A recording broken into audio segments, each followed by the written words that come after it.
Bonsoir à tous, je m'appelle Pierre, j'ai 26 ans pour ceux qui ne le savent pas encore. J'habite dans l'Ain et je suis coutelier. J'ai découvert la coutellerie il y a environ 3 ans, je dirais. Et ce soir, je vous ai fait une présentation pour vous faire découvrir ce métier. Alors la présentation a plusieurs objectifs. C'est pas l'histoire de la coutellerie au temps des cathédrales, qu'on se le dise tout de suite.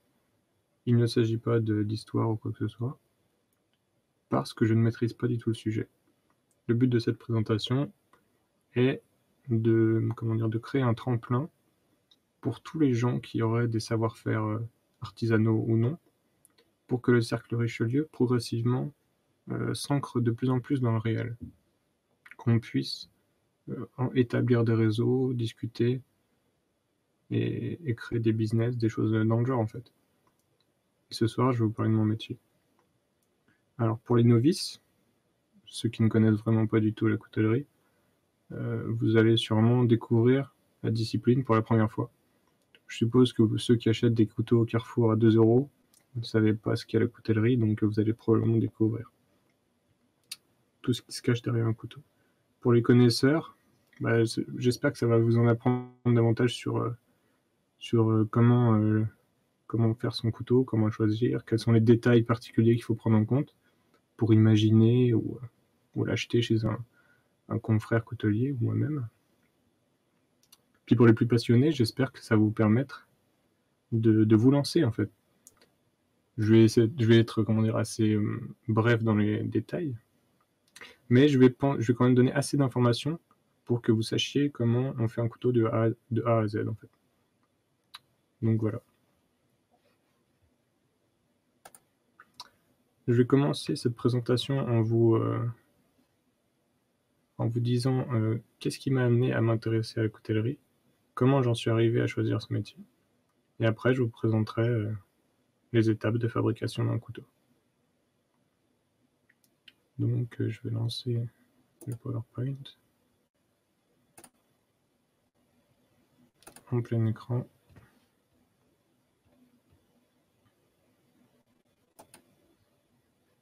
Voilà, j'espère que vous voyez bien.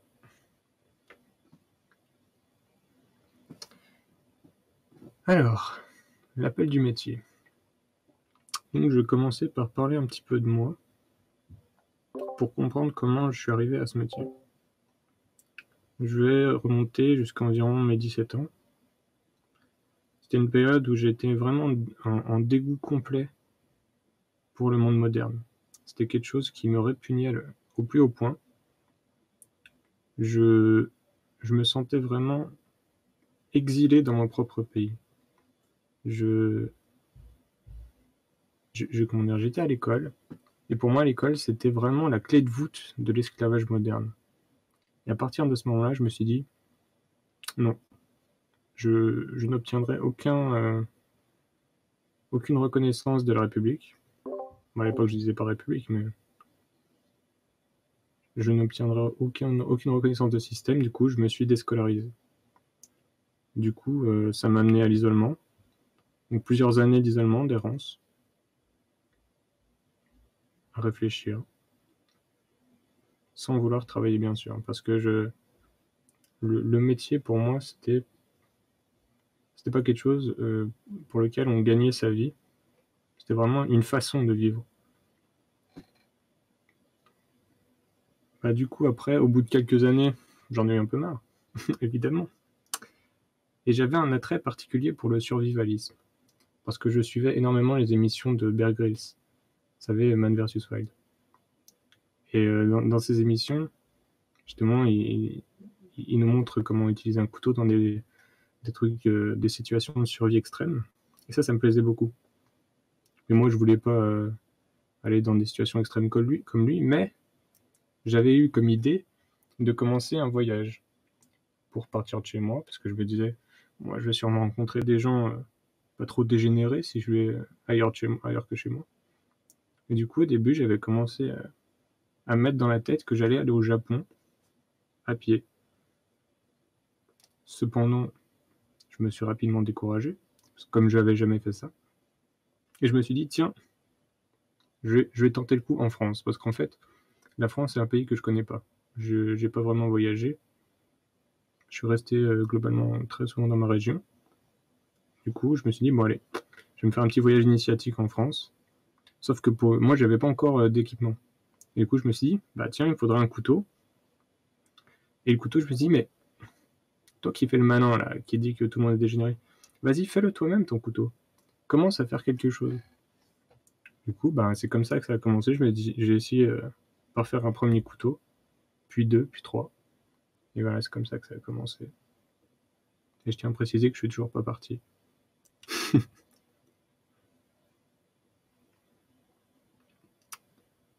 Alors, les couteaux que vous voyez, ce sont mes premiers.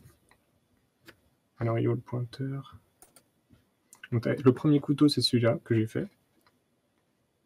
Donc, il coupe pas très bien, je dois le reconnaître. En revanche, les deux autres, ceux qui sont à côté, oui.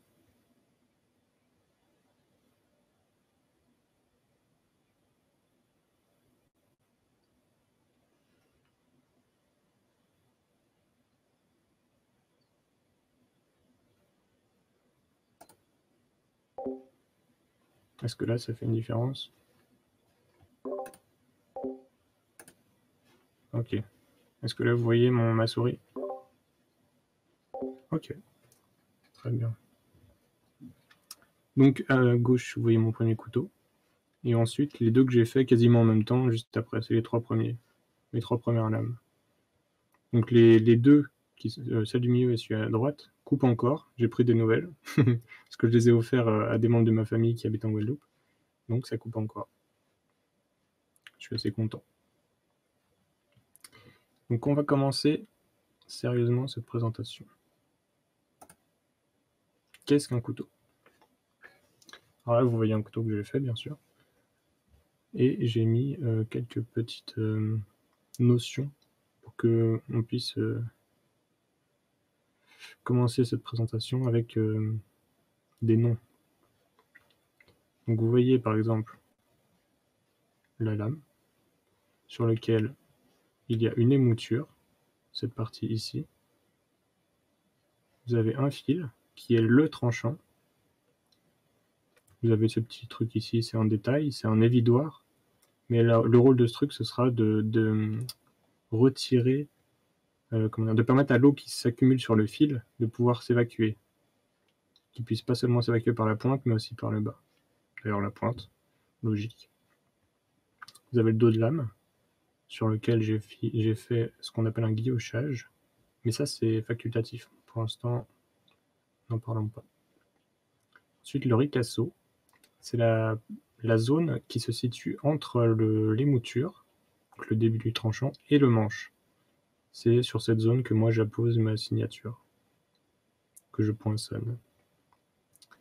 L'empreinte, qui est la zone sur laquelle vous allez pouvoir mettre votre index pour pouvoir mieux maîtriser votre couteau. Vous avez la soie. En fait, la soie, c'est le prolongement de la lame en acier pour faire le manche. Ici, on a ce qu'on appelle une soie pleine, c'est-à-dire que tout l'acier occupe tout le manche. Voilà. Il y a des soies qui ne sont pas pleines. Sur ce couteau, ce n'est pas le cas. Donc les plaquettes en bois de chaque côté, qui sont maintenues par 3 rivets, et de la colle. Voilà, c'est des notions importantes pour passer à la suite. Alors, j'ai séparé en deux catégories les couteaux pour faire simple. On peut faire beaucoup plus compliqué, mais moi je vais au plus simple pour que vous compreniez bien.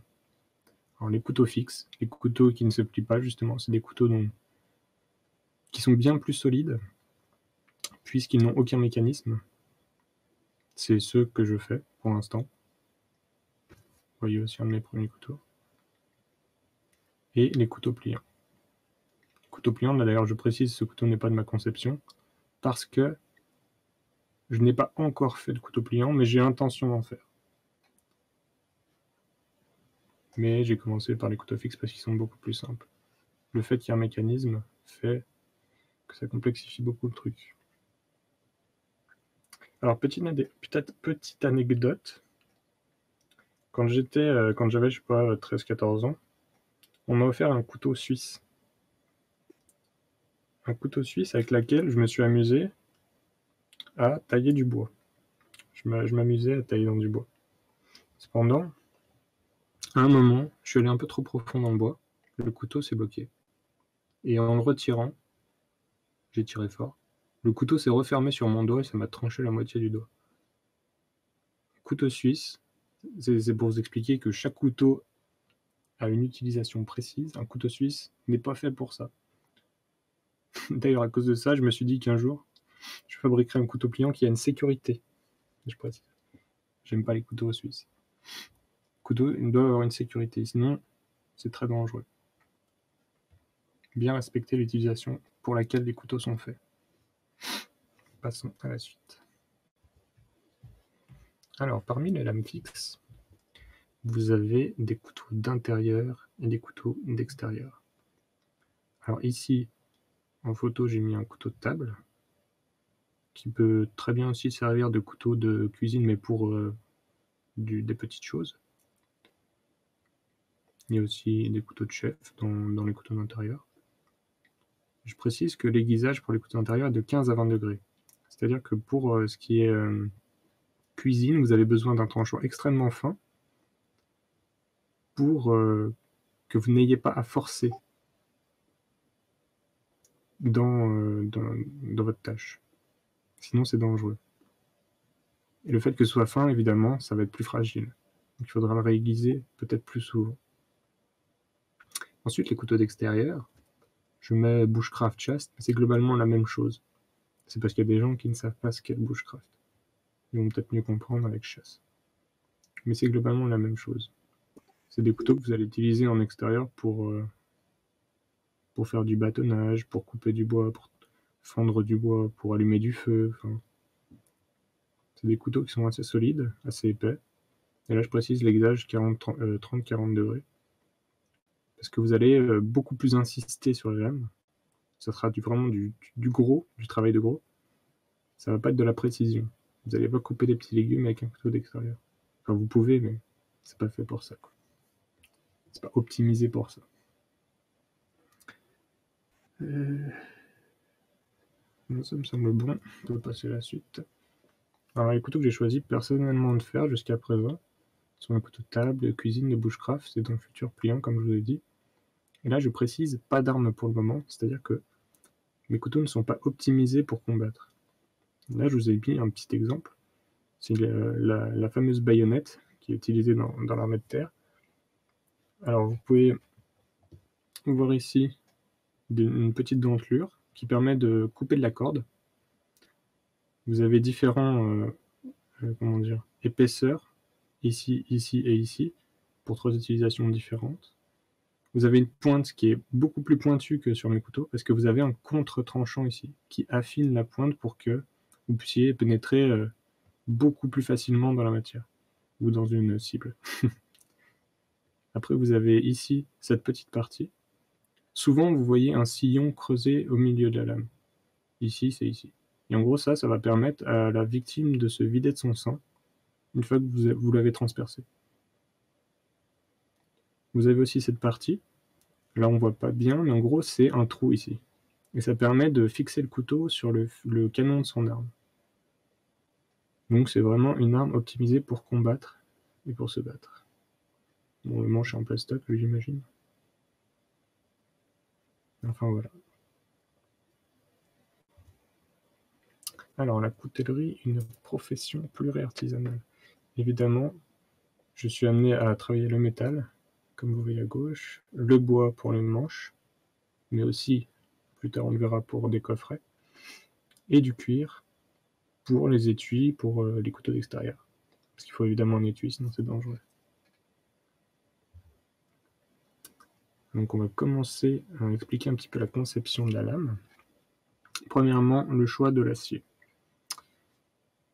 Alors, c'est pareil, j'ai fait extrêmement simple, acier inoxydable, acier au carbone.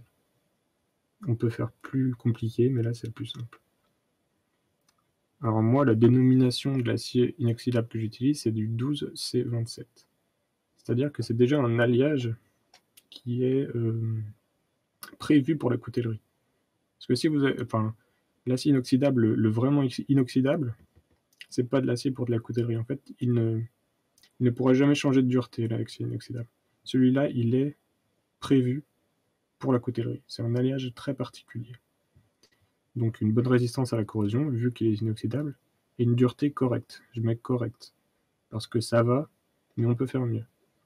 Justement, on peut faire mieux avec l'acier au carbone. Ici, XC75. Donc le carbone, c'est ce qui va permettre justement de rendre, de donner la dureté de l'acier.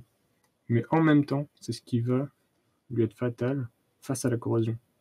C'est un acier qui est très sensible à la corrosion. Donc c'est comment dire, c'est un comble parce qu'on l'utilise pour l'extérieur, mais comment dire, il va tenir le coup si vous en prenez soin. De toute façon, il faut, pour un couteau artisanal, en prendre soin. Donc là, la dureté va être excellente. Il n'y a pas plus dur qu'un acier au carbone, ça c'est clair. Alors, deuxième étape pour fabriquer un couteau. Dessiner la forme du couteau sur l'acier. Alors moi, pour l'instant, j'ai opté pour la coutellerie simple. Je ne forge pas encore de couteau. C'est pas dans mon processus pour l'instant, je suis encore en train de pratiquer. Donc ici, vous allez dessiner la forme sur l'acier. Déjà, vous avez imaginé votre couteau, à l'avance bien sûr. Vous l'avez dessiné sur une feuille. Sauf que moi, au bout d'un moment, la feuille, ça me saoulait. Ça ne sert qu'une seule fois. Du coup, j'ai fait un modèle, comme vous voyez à droite, en acier, sur lequel j'ai mis tout ce qu'il me fallait pour le fabriquer. Toutes les cotes, tous les machins. Et j'utilise des fers plats, que j'achète, bien sûr. Et donc, suivant l'utilisation de votre couteau, aussi, vous allez choisir différentes épaisseurs. Moi, mes couteaux de table sont en 2 mm d'épaisseur. Et si vous voulez, par exemple, un couteau d'extérieur, ce serait peut-être plus en 4, 6 ou même 10 mm d'épaisseur. C'est pareil, il faut le prendre en compte dans l'utilisation que vous allez avoir au final de votre couteau.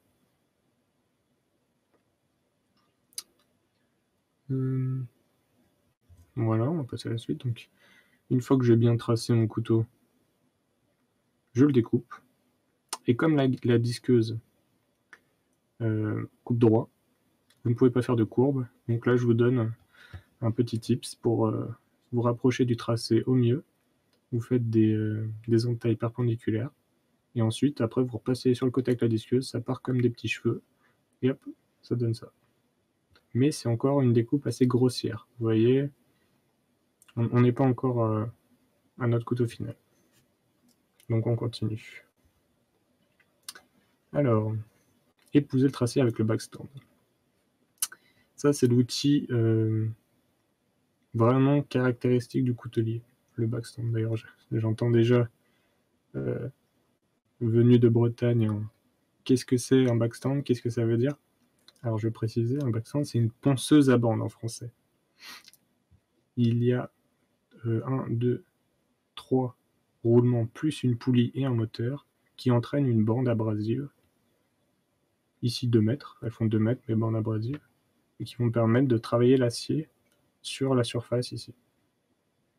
C'est globalement ce qui me permet d'obtenir le couteau au plus proche du tracé que j'ai fait. Là, vous voyez aussi des bandes que j'ai en stock. Donc, il y a des bandes pour le métal, différents grains, donc 60, 120, 240, etc. Et des bandes pour le bois, c'est pas les mêmes. Ouais, j'ai oublié quelque chose. Ah oui, là vous le voyez pas bien, mais j'ai un petit seau ici qui me permet de refroidir l'acier. Parce qu'en fait, ça chauffe énormément. Hein. Quand vous poncez de l'acier contre la bande, ça chauffe énormément. Donc il faut vraiment le refroidir régulièrement, sinon vous pouvez même cramer votre acier, surtout la pointe. Si vous perdez la pointe, bah, c'est fini. Vous n'avez plus qu'à recommencer. Alors, après avoir épousé le tracé au plus près, je commence à percer les trous. Pour ceux qui ne savent pas, qui n'ont jamais fait, pour percer un trou dans de l'acier, il faut commencer par marquer au pointeau. C'est-à-dire, c'est pas comme dans du bois, vous n'allez pas pouvoir directement percer. Il faut marquer vos trous avec un pointeau pour que le forêt vraiment s'imbrique parfaitement dedans. Sinon, il va glisser sur l'acier et puis ça va faire n'importe quoi. Donc ici, je marque les rivets tout le long, suivant le modèle que vous avez vu tout à l'heure. J'avais déjà mis les cotes, donc je les réinscris dessus. Il y a 3 trous qui sont pour les rivets, donc celui-ci, celui-ci et celui-ci, que je fais des trous en 4 mm. Mais vous voyez aussi des trous supplémentaires. Alors les trous supplémentaires vont permettre d'alléger le manche déjà. Votre couteau va être un petit peu plus léger. C'est cool. Et en plus de ça, ça va me permettre à la fin d'avoir plus d'adhérence pour la colle. C'est comme si ça me faisait des petits rivets internes en colle à l'intérieur du manche. Donc c'est pas négligeable.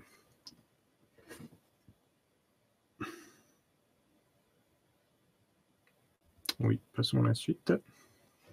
Traçage du centre de la lame. Oui, évidemment. Si vous voulez couper droit, il faut que votre tranchant soit droit. Donc je passe un coup de marqueur tout le long de la lame et je griffe avec un outil qui s'appelle un trusquin mécanique. Alors pour vous, j'ai pas mis d'image, mais pour vous donner une idée, c'est comme un pied à coulisse, mais qui sert à mesurer la hauteur. Et du coup, là, suivant la hauteur que je veux, j'ai un petit truc qui permet de griffer, et là je griffe au centre. Et ça va me permettre, pour l'étape d'après, d'avoir quelque chose pour me repérer en fait. Oui. Alors l'étape de l'émouturage.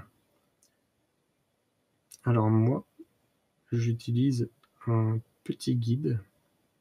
Enfin, je vais d'abord vous expliquer ce que c'est l'émouturage. En fait, comme vous voyez sur l'image ici, c'est quand j'affine la lame progressivement pour me rapprocher du tranchant. Cette partie ici. C'est la partie qui sera en contact avec la bande abrasive sur le backstand.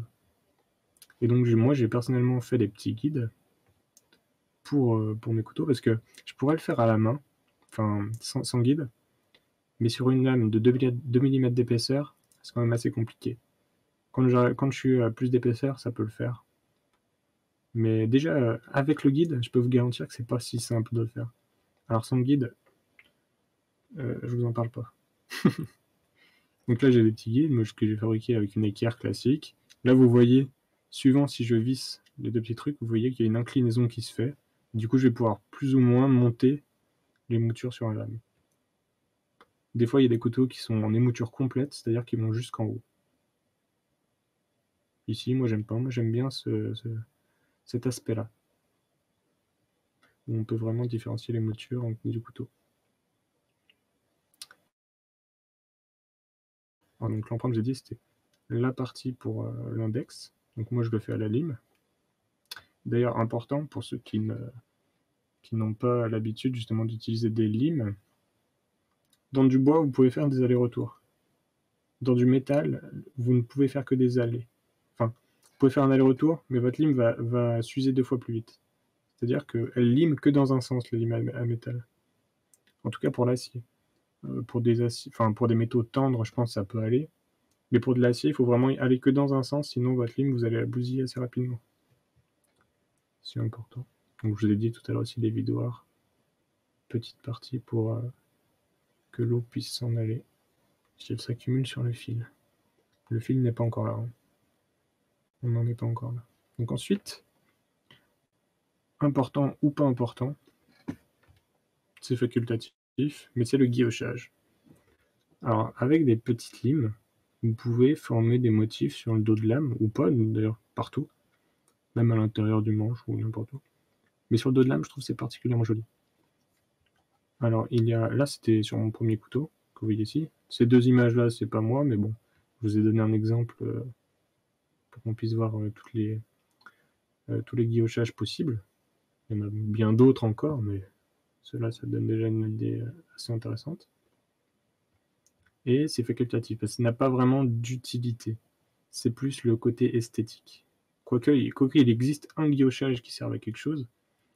Vous pouvez le remarquer sur quelques couteaux. En gros, au niveau du dos de lame, au tout début du dos de lame, vous avez quelque chose pour augmenter l'adhérence du pouce. Quand vous êtes amené à forcer avec le pouce sur le dos de lame. C'est un guillochage qui sert à quelque chose. Mais sinon, dans l'ensemble, c'est plus pour faire joli. Et moi, j'aime beaucoup. Après, vous avez vu, sur mon couteau, il est extrêmement discret. Enfin, sur le couteau que je vous ai montré juste avant. Là, je l'ai fait ici. Je le fais un tout petit peu. Tandis que celui-là, je l'ai fait même sur le manche tout le long. Voilà, c'est un peu too much, je trouve. Mais, c'est possible. Alors, passons à la suite. Ma signature.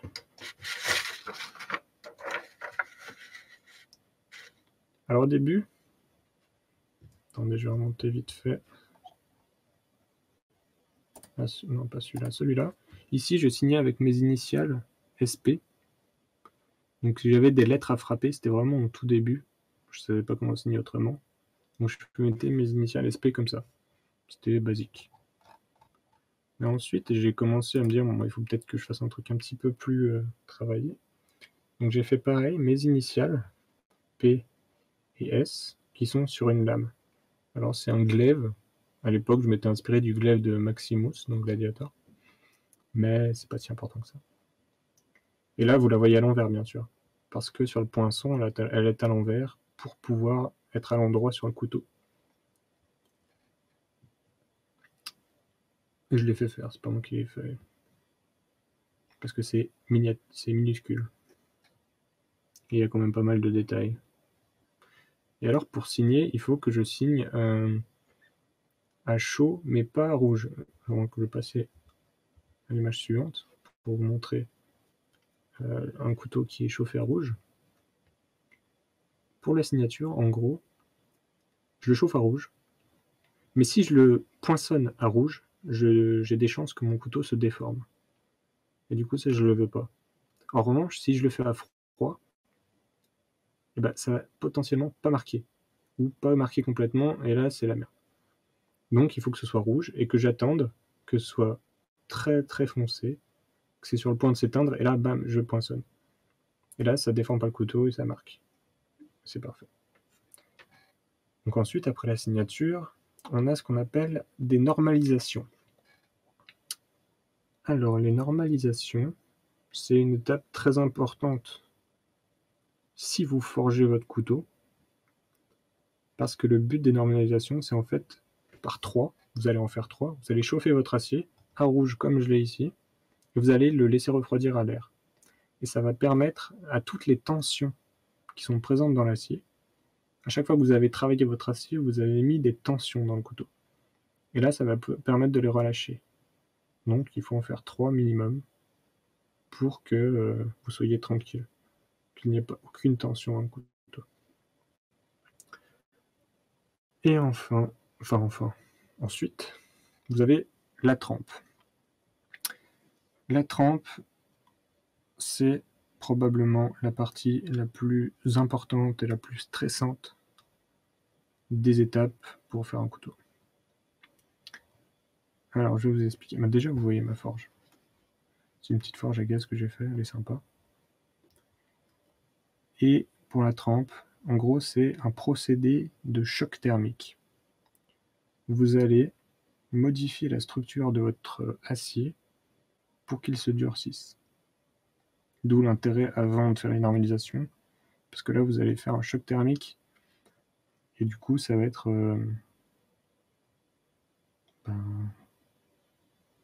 heureusement qu'il n'y a aucune tension dans l'acier, sinon ça peut péter. Il va casser, quoi. Et c'est la raison pour laquelle j'ai fait tout le façonnage du couteau avant. Parce qu'une fois que j'aurai trempé mon couteau, il va être très dur. Je ne pourrai plus... Enfin, je pourrais encore, mais tous mes outils vont s'abîmer à une vitesse folle, en fait. Tellement le couteau sera dur. Donc, je fais tout ce qui est façonnage avant la trempe. C'est beaucoup plus... Enfin, avant, ils faisaient... dans le temps, ils utilisaient des meules à eau. Ça permettait de façonner le couteau après la trempe. Mais il faut un refroidissement permanent, sinon vous risquez de perdre votre trempe aussi.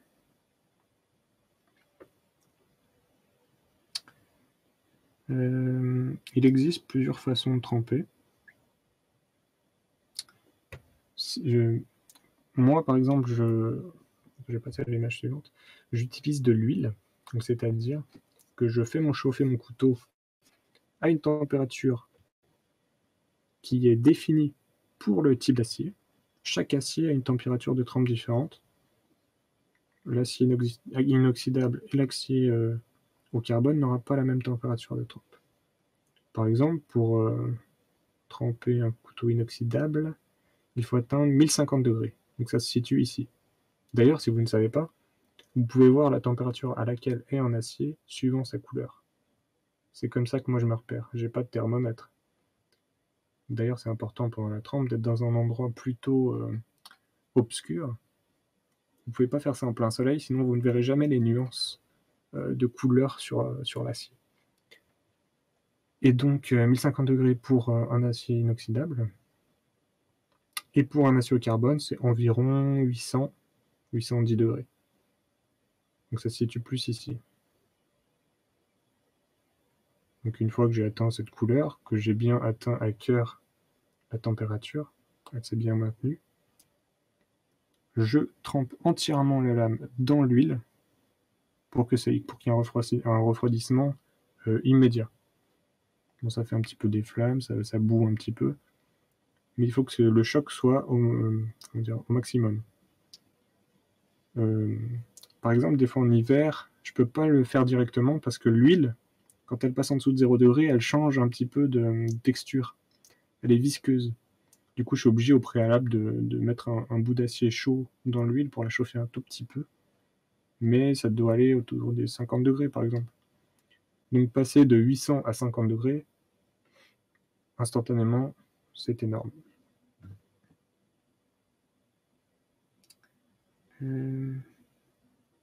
Oui, donc pour les trempes, il y en a des différentes. Moi, je trempe entièrement mon couteau, mais il y a aussi des trempes sélectives. Je ne sais pas si vous avez vu des katanas, par exemple, mais il y a ce qu'on appelle des...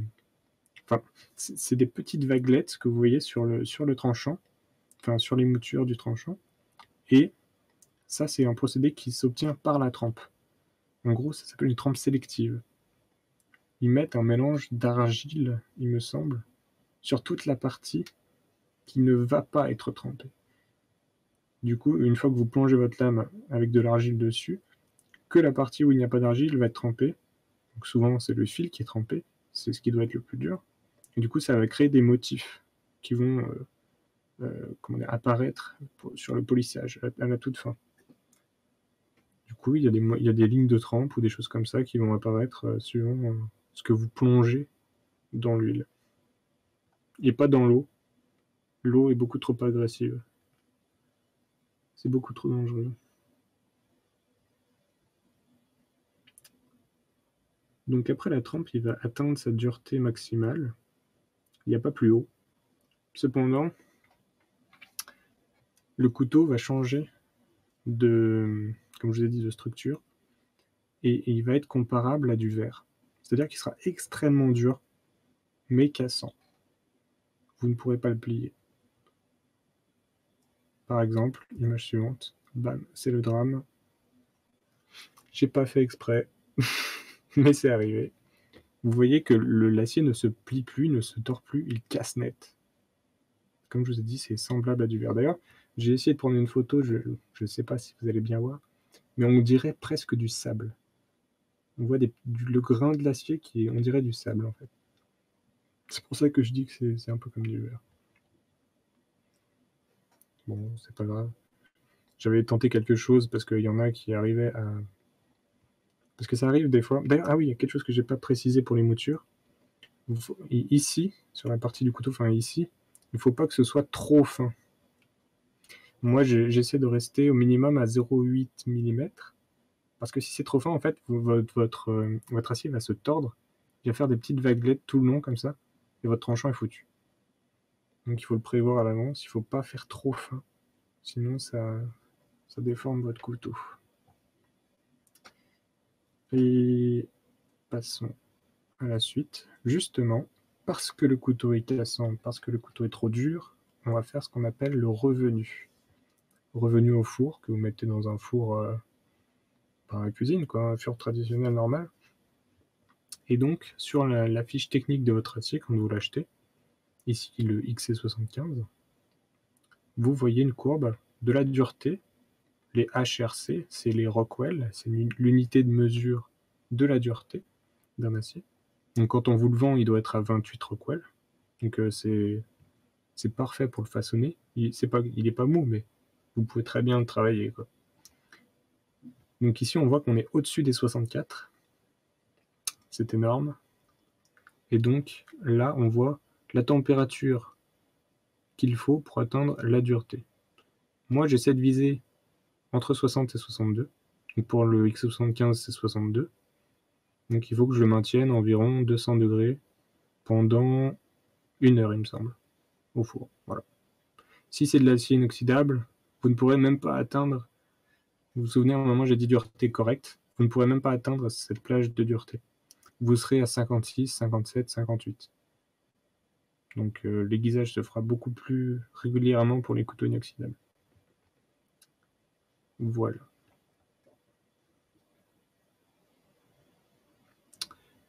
Les finitions. Voilà l'état d'un couteau après trempe est revenu. Donc il y en a qui aiment bien les couteaux qui sont bruts. Mais à partir de là, je peux faire différentes choses. Je peux soit obtenir un poli miroir de la partie que vous voulez, c'est-à-dire poncer jusqu'à ce que vous voyez dedans. Ou alors simplement poncer pour qu'on voit l'acier mais que ça brille pas non plus. Parce que d'ailleurs le poli miroir ça dure pas longtemps, hein. Vous allez l'avoir le jour où vous allez le recevoir, il va être poli miroir, mais dès que vous allez l'utiliser, bam, des rayures. C'est extrêmement fragile le poli miroir. Mais oui, à partir de là, je peux faire différentes choses. Ah oui, pour les aciers au carbone d'extérieur, il est parfois conseillé de garder le brut de trempe pour résister à la corrosion. Il y a une partie, par exemple celle-là et celle-là. Bon, là, ici, c'est pas. Ah, si, celui-là, c'est un couteau de C75. Et bien, cette partie et cette partie, vous pouvez la laisser en tout noir. Parce que ça permettra justement que ça résiste à la rouille et vous n'aurez pas besoin de soins particuliers sur ces parties-là.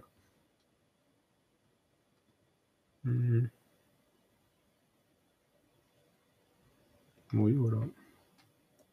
Passons à la suite. Conception du manche. Oui. Donc il y a différentes matières possibles pour un manche. Moi j'en énumère quelques-uns qui sont naturels. Donc le bois, l'os, la corne, le cuir. Mais vous pouvez utiliser aussi plein d'autres choses. Moi je trouve ça très joli. Le bois, surtout, j'utilisais beaucoup de bois. Mais là je vous ai donné un exemple. Voilà, c'est pas des couteaux que j'ai fait, hein, bien sûr. C'est juste pour vous donner un exemple. Et vous voyez un peu ce que peut donner des différentes essences de bois, comment utiliser une corne ou du cuir. Le cuir, j'ai pas essayé. Mais je sais pas comment ça se comporte avec l'eau, donc je sais pas. Mais c'est joli. C'est des petites rondelles en fait de cuir qui sont mises les unes sur les autres et qui sont pressées pour faire les manches. Mais j'en ai jamais encore utilisé. Alors pour les bois. Alors j'ai différencié cela en 3 parties. Les bois européens, donc c'est les bois de chez nous. Des bois qui sont souvent clairs, des bois qui ont un veinage assez simple en général. C'est pas, enfin, c'est joli, mais c'est pas folichon non plus. Moi, je les aime bien parce que j'ai pas envie d'acheter du bois de l'autre bout du monde, hein.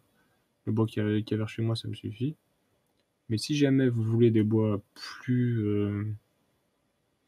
exotiques, justement, avec plus de veinage, plus de motifs, plus de couleurs, vous pouvez, hein. Moi, pour l'instant, j'ai pas de stock de bois exotique.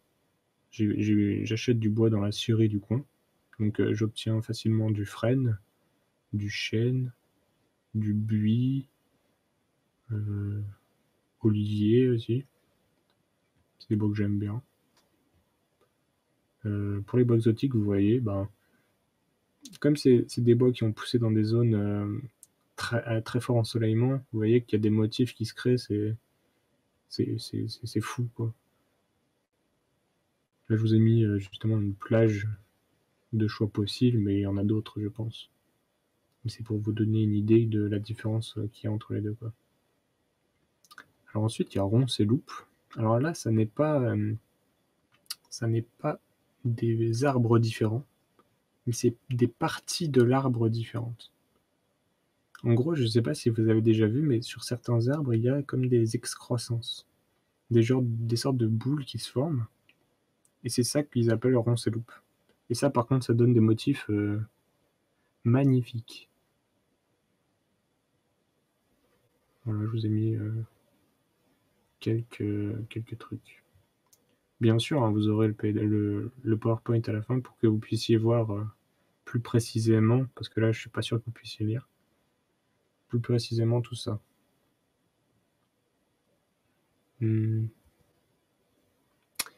Passons aux manches. Moi, ici, j'utilise du chêne. Alors, j'ai découpé des plaquettes avec ma scie à ruban, que j'ai aplani ensuite au backstand pour que ce soit parfaitement plat. Donc là, ceux qui travaillent le bois, peut-être autrement que pour de la coutellerie, ils se diraient ah, c'est pas dans le sens du bois.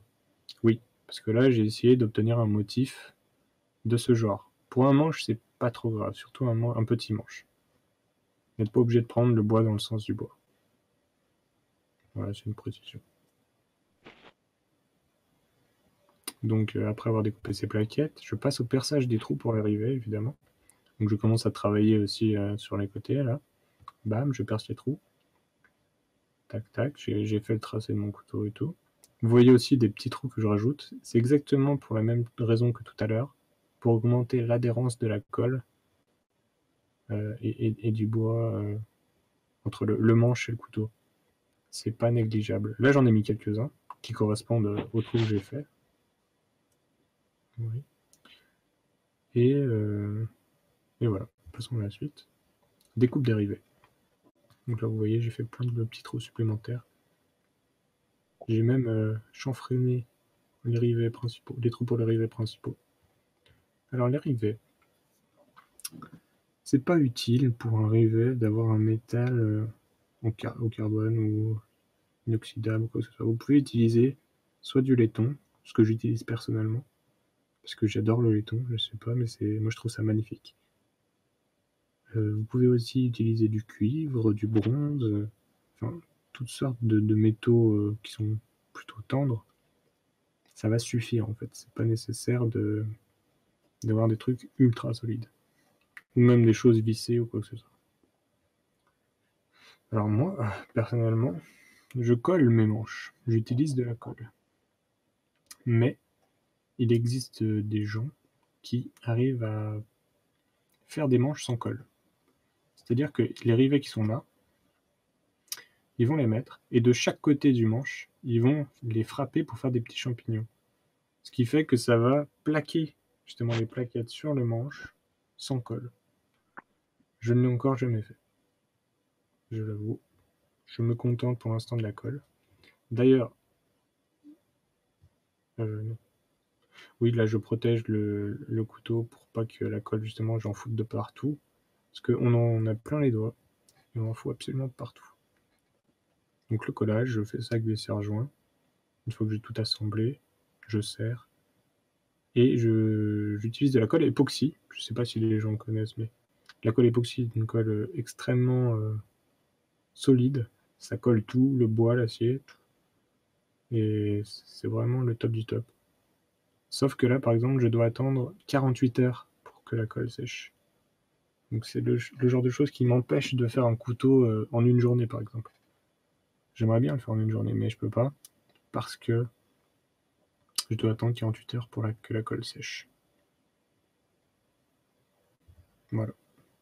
Une fois que la colle a séché, voilà ce que j'obtiens après avoir travaillé mon manche sur le backstand. Donc j'ai tout enlevé sur les côtés et j'ai fait une épaisseur. Moi, je crois que je suis à 15 mm, il me semble, d'épaisseur pour le couteau de table. Donc c'est beaucoup plus joli. Et je fais la finition à la main. J'utilise du papier au grain 280 jusqu'à 7000 pour que ce soit parfaitement lisse. Après, je suis pas certain que ce soit vraiment utile d'aller au 7000, mais moi j'aime bien.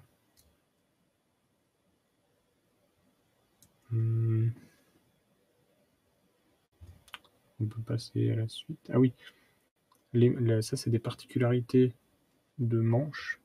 Donc le manche plate semelle, c'est le manche qui va correspondre exactement à l'acier, à la soie, si vous vous souvenez. La soie, c'est la partie en acier qui constitue le manche. Et ben là, ça va exactement épouser la même forme. C'est ce qu'on appelle un manche plate semelle. Ensuite, là, j'ai rajouté plaquettes concordantes, c'est-à-dire que j'ai essayé de découper de façon à ce que les veines du bois puissent correspondre entre les deux plaquettes. Bon, là, on le voit quand même, c'est pas si mal, mais ça peut obtenir des choses très très belles. Donc là, vous voyez aussi un guillochage différent que j'ai fait sur un autre couteau. Ça me semble tout pour le manche. On va passer à la suite. Donc l'aiguisage. Alors moi j'utilise un petit appareil professionnel, attention, qui va me permettre d'aiguiser mes couteaux assez facilement. C'est là que je le fixe dessus et j'utilise des petites pierres ici, donc différents grains, 180, 400, 1000, 2000, 3000, pour aiguiser mon couteau. Je vais fixer la pierre ici et ça va me maintenir l'angle tout le long. C'est-à-dire que je pourrais le faire à la pierre à aiguiser biface, vous savez, les grosses pierres à aiguiser. Je pourrais le faire, sauf que là, moi je n'ai pas de fil. Là, le couteau ne tranche absolument pas. À ce niveau-là, je n'ai pas de fil, donc moi je dois le créer.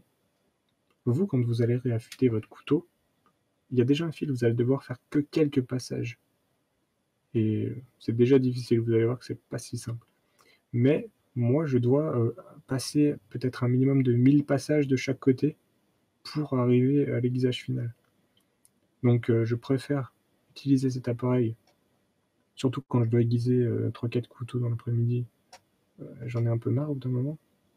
Donc je préfère utiliser cet appareil qui est beaucoup plus simple. Voilà. Ah oui, pour les pierres aiguisées, si vous utilisez des pierres à eau, laissez-les tremper dans l'eau quelques minutes. Vous allez voir des petites bulles qui vont s'échapper.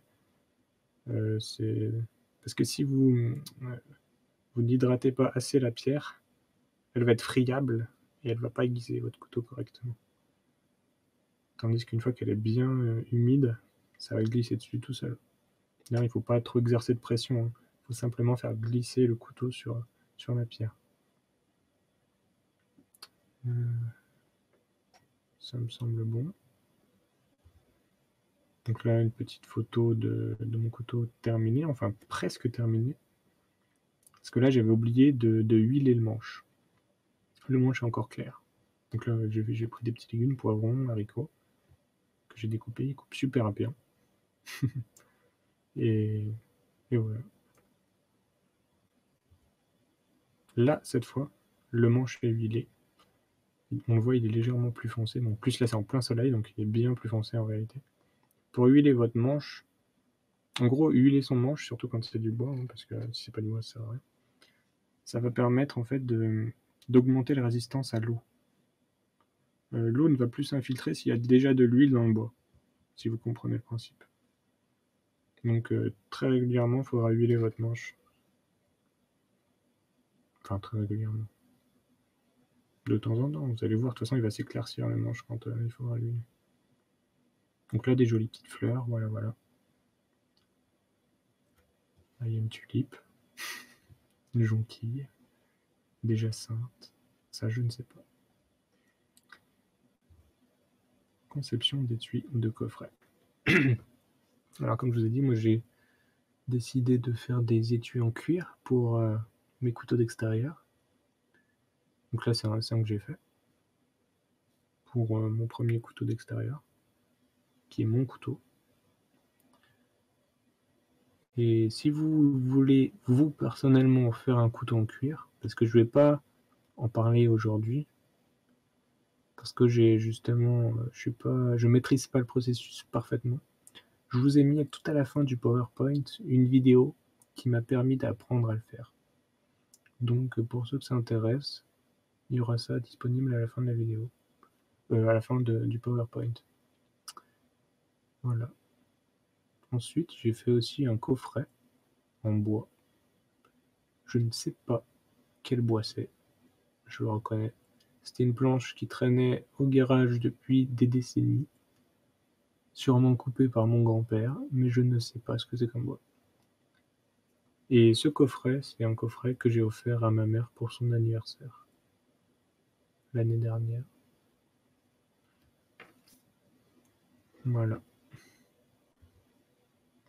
Ensuite, entretien du couteau. Donc comme je vous ai dit, donc moi j'utilise personnellement de l'huile de lin. C'est très facilement trouvable dans tous les supermarchés. Mais vous pouvez utiliser d'autres huiles, l'huile d'olive, l'huile de tournesol, tout ce que vous voulez. Donc soit vous laissez tremper votre manche dans l'huile, soit vous le frottez avec un chiffon, et puis vous frottez un peu de manière à que ça chauffe un peu pour que ça pénètre bien le bois. Et ouais. Après, voilà, c'est la pierre aiguisée dont je vous parlais tout à l'heure. Je pourrais m'en servir de celle-là. D'ailleurs, vous pouvez être amené à vous en servir. Je vous ai mis aussi une petite vidéo explicative à la fin du PowerPoint pour que vous puissiez voir en image quelqu'un qui l'utilise. Si jamais vous ne vous sentez pas capable de l'utiliser, vous pouvez faire appel à des gens qui s'appellent des remouleurs. Donc la plupart du temps, ils sont présents sur des marchés et ils peuvent vous réaiguiser vos couteaux. Ce sont des professionnels, ils sont spécialisés dans l'aiguisage. Après, je peux moi-même, si vous êtes dans le coin, mais je en doute, réaiguiser mes propres couteaux. Ensuite, le cuir. Alors ça, c'est pas forcément connu, mais c'est très utile. Ça va permettre, après avoir aiguisé votre couteau, déjà, de faire des finitions. Parce qu'une fois que vous avez aiguisé votre couteau, vous avez une sorte de... ça s'appelle du morphile, et en gros c'est une toute petite pellicule d'acier sur le tranchant. Donc je parlais du cuir, donc le cuir ça va vous permettre de finir. Donc sur le cuir il y a deux parties. Il y a la partie un peu rêche, donc vous commencez par là. Déjà vous mettez un peu de pâte à polir dessus. Vous passez votre couteau dans le sens inverse de la coupe, bien sûr. Sinon vous allez couper votre cuir. Donc d'abord la partie rêche, ensuite la partie la plus lisse. Et normalement votre couteau va couper super bien après ça. Mais vous pouvez aussi passer au cuir pour prolonger l'aiguisage. C'est-à-dire une fois que vous avez beaucoup utilisé votre couteau, vous pouvez passer au cuir pour prolonger l'aiguisage. En général, ça va corriger très légèrement les petites imperfections que vous avez créées en l'utilisant. Voilà.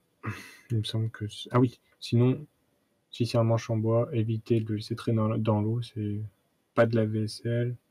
Essayez au minimum le nettoyer avec vraiment un minimum d'eau. Vous le laissez pas dans l'évier en train de tremper, sinon ça va pourrir le bois. Même si c'est du bois qui résiste, je vous conseille pas, prenez-en soin. Évitez ce genre de choses. Passons ensuite à la suite. Voilà. Les métiers complémentaires. Donc le métier de forgeron, évidemment. Alors pour moi, la forge, ça a plus comme intérêt la récupération et le damas.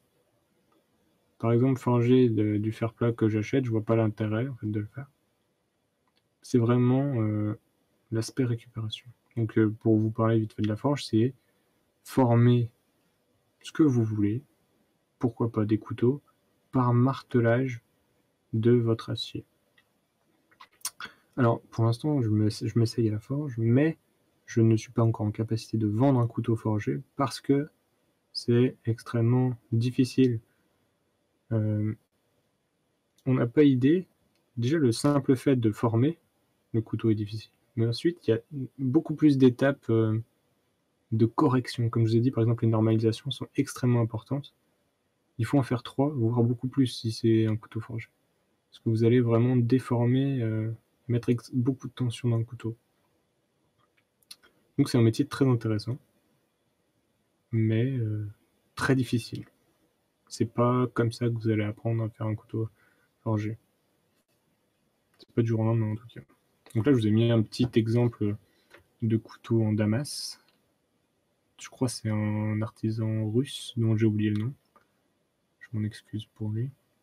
Mais c'est des couteaux magnifiques. On peut obtenir tellement de motifs différents. C'est magnifique. Ensuite, je vous ai parlé des remouleurs. Oups. Des remouleurs, donc c'était les mecs qui sont sur les marchés ou pas. D'ailleurs, ils doivent sûrement avoir d'autres endroits. Mais ils vont vous permettre de réaiguiser vos couteaux, qu'ils soient très abîmés ou pas d'ailleurs. Ils sont sûrement capables de vous faire des merveilles pour aiguiser même des vieux couteaux, je sais pas, qui traînent chez vous. Je